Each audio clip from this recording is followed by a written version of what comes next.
Our next section is about deploying microservices.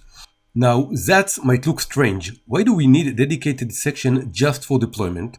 After all, deployment should be quite easy, isn't it? Just copy the code to the server, build it, and let it go. As the famous song goes. Well, no. That's not how it should and can go with microservices. Deployment of microservices as opposed to monolith app is extremely important.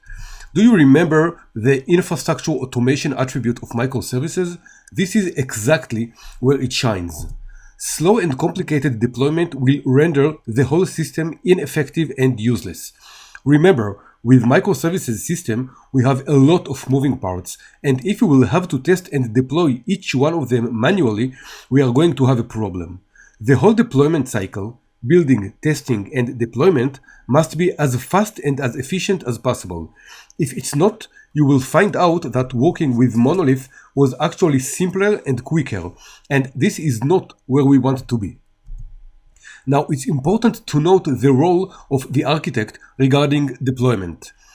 The architect is in no way responsible for building the deployment process, and of course she shouldn't maintain it, update it, or even design it. However, the architect should be aware of it. The architect should make sure there is an infrastructure automation in place and that it's used correctly. If there isn't, the architect should recommend it to the IT team and management and maybe consult a little bit about it. But that's about it. Now, for that reason, we are not going to discuss all the bits and bytes of the deployment methodologies, tools, and techniques.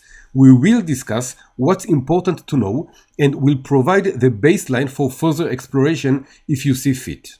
So, let's go.